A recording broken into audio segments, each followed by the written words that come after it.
Hello, dear friends, astrology lovers, followers.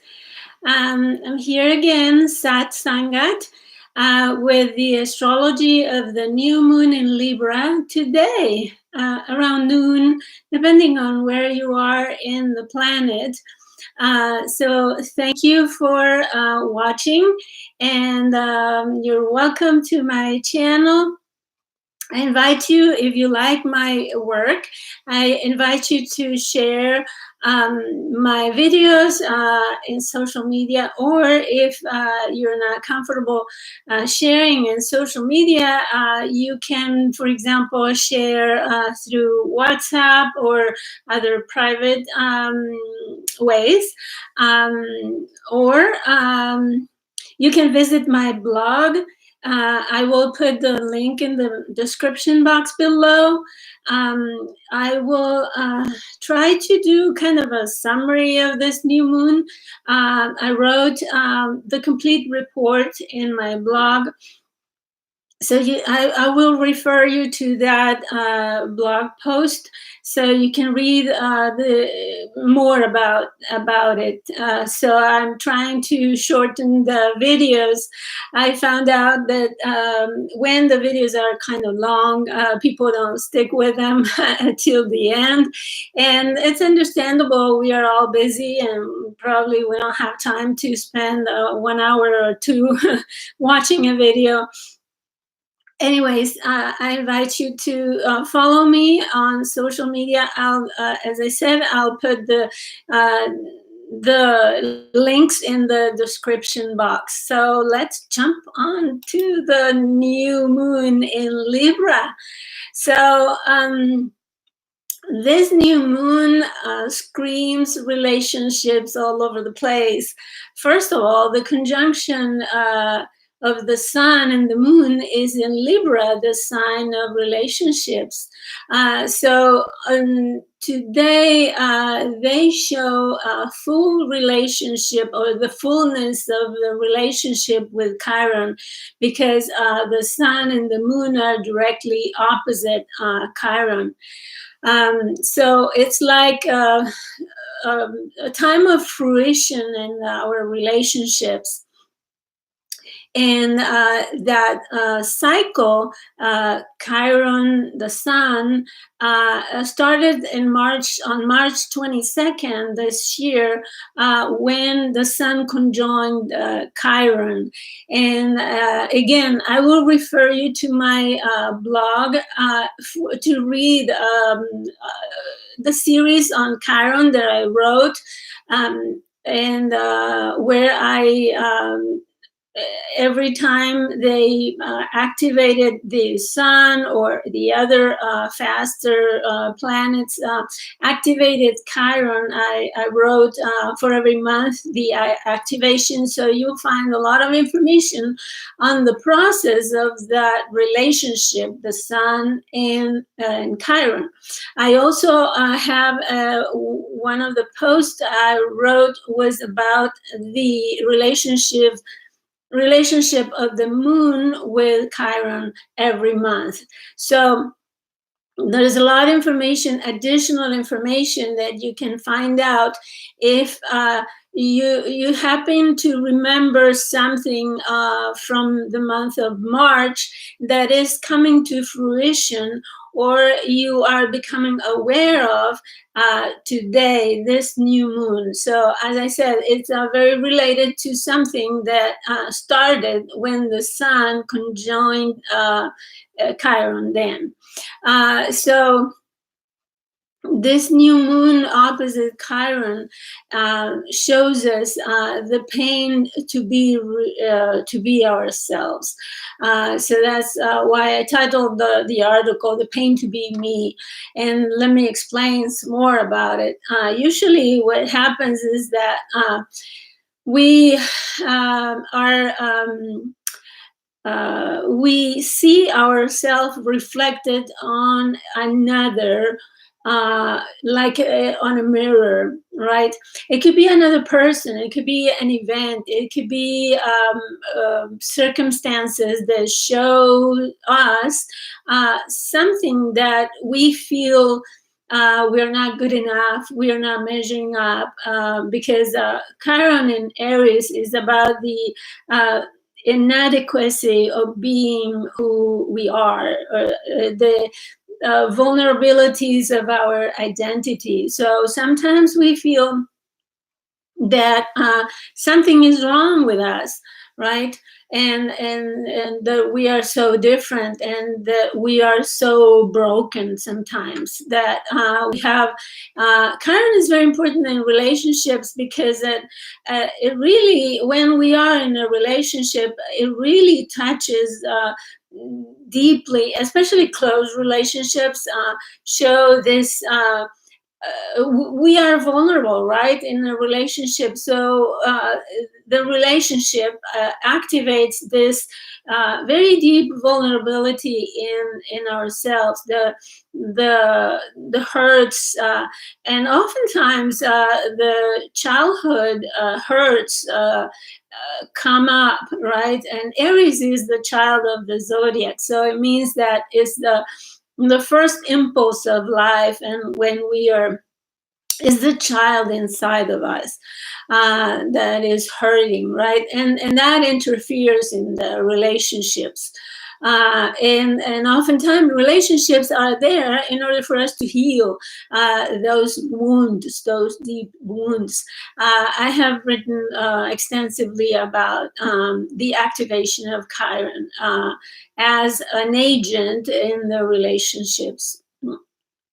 So this is a time when we are presented with a chance to embrace those feelings of not being enough, good enough, or being faulty, right, or at fault, or being inadequate, or having things to reproach ourselves, guilt, shame, for example. Shame is something, is a signature of Chiron, who at birth was rejected and abandoned by his own parents, right? Because he was a centaur, and at the same time, he wasn't a regular centaur because he was more human than them. So he was one of a kind. He was not like we are, right? Human beings are, each of us is one of a kind. So, and that's the deeper, the really deep wound of being a human. So this is the opportunity for us to look at that mirror, right, and accept and integrate those pains, those hurts of not being adequate. So in that way, we can make relationships functional, right? If we accept just our vulnerability as it is, then we are able to relate to one another in a successful way. And the fact is that the most important relationship we are working on is the relationship with ourselves.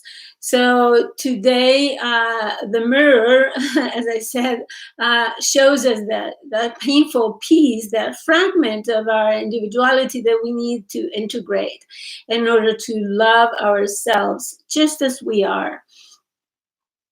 So one of the ways that we see this manifested in the world is the overwhelming problem of people forced to unroot themselves from their own countries, from their own culture, from their customs, their belief systems, their lifestyles, because of unsolvable conflicts of war or famine or violence, right? So the moon, so they find themselves faced to this situation, they go to another country, for example, and they have to face the fact that they are different, right? As different as the other people are, since we are all different. So, but in this case, the new moon, hopefully, is the time when we start looking at ourselves in them, right? And feeling that the vulnerability, that universal human vulnerability. So, because face to face, aren't we as different to them as they look to be for us? And in the end, don't we all of us human beings have the same needs and sorrows and desires? So this is the thing. Now humanity as a whole realizes how broken it is, right? So we have this self-undoing that we've been doing for centuries, yeah, right? And we have it in our face. As I said, in a mirror. We're looking at ourselves in this mirror. So, and this mirror shows the image as a refugee, as a needy person, as a person rejected, a rejected friend from a group, as a rejected citizen from a community, as another war broken human being at our door, right?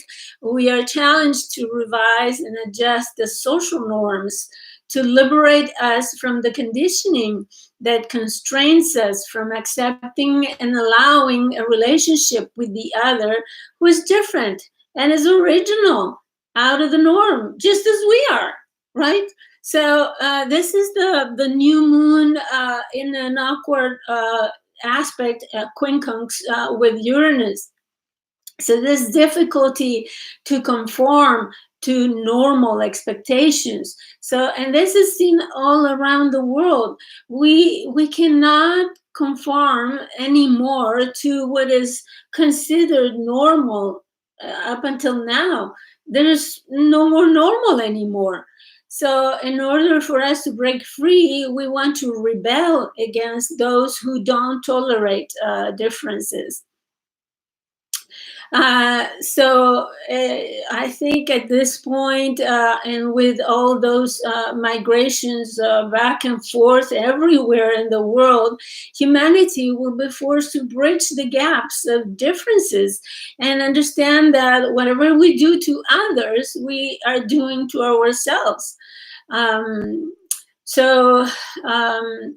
this is interesting because Melanie Reinhardt, who wrote, I think, one of the first writings about Chiron, because Chiron was discovered in 1977, and she wrote one of the first works about it. She explains that, or she calls Chiron the rainbow bridge between two worlds. And what does that mean? It means that human beings have this. There is a point when we recognize that we are spiritual beings, and that we feel that in this world we are not at ease. It's like this is not the place that we should be. This is we feel awkward. Is this this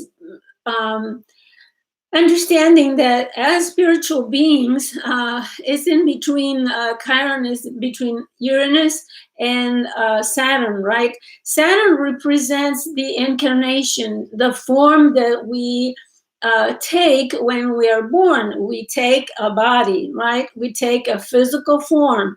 And it's like being trapped. A spiritual being, Uranus, gets trapped in this body, and then all of a sudden we are limited. We have this awkward feeling that that we are trapped, and So I think that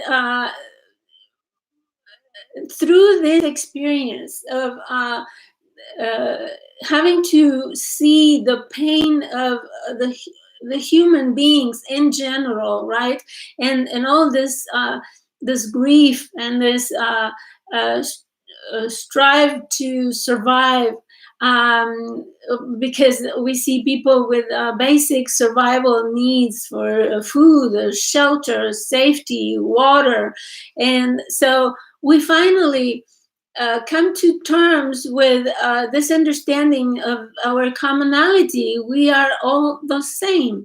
We all have the same needs, right? And we all have the same limitations.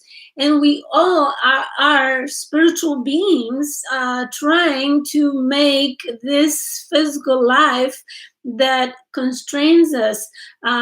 So is not just a strive for selfish survival of the individual.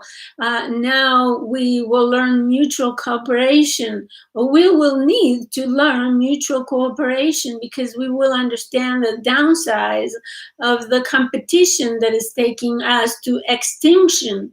So we will have to learn innovative and alternative creative methods never considered or used before, in order to operate this shift and survive as a human race as a whole, right?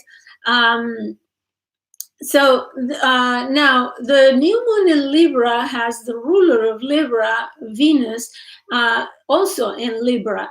And she is squaring the Pluto, Saturn, South Node conjunction in Capricorn.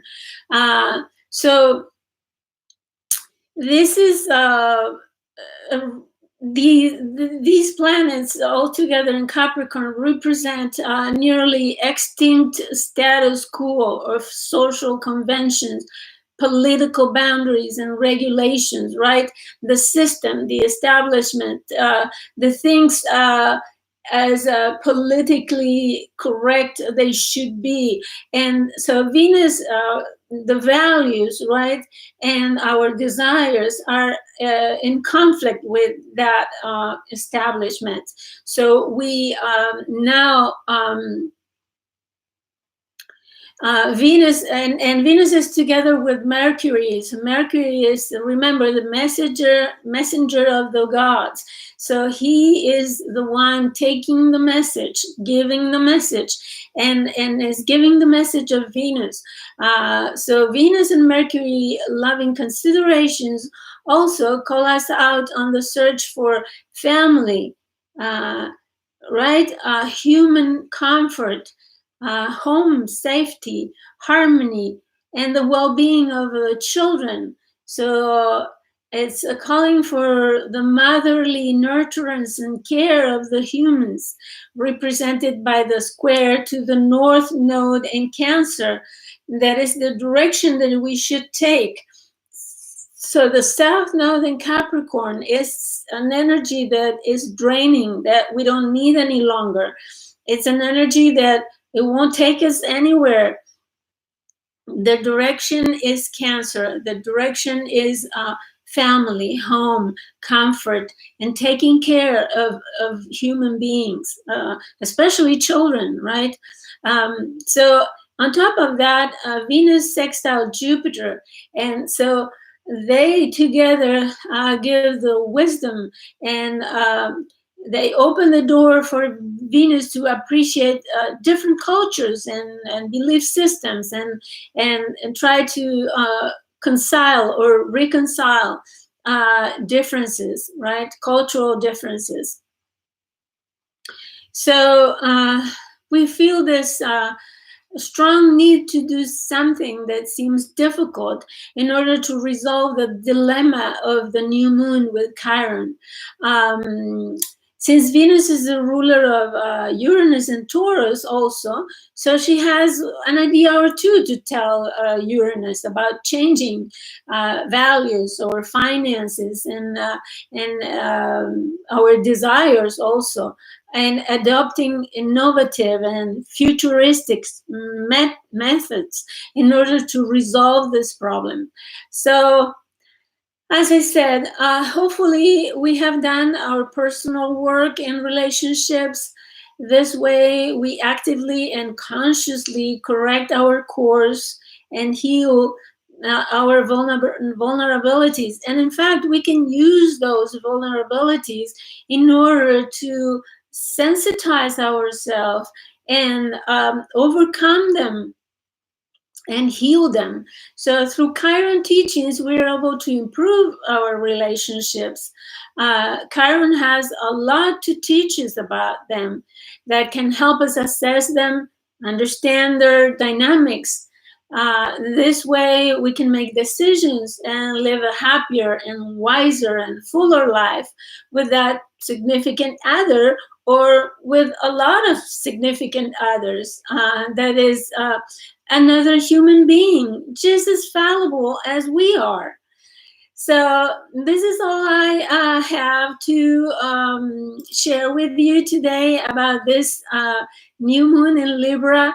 As I said, you can read a whole report in my blog, and you can follow me on Facebook, Instagram, and Tumblr. So I am grateful that you're watching, or you will watch in the future. And thank you for being here with me. And I wish you good luck, and especially success in your relationships. And use this new moon for the next month or so in order to look at what is hurting and how you can heal your relationships. So thank you so much, and see you next time.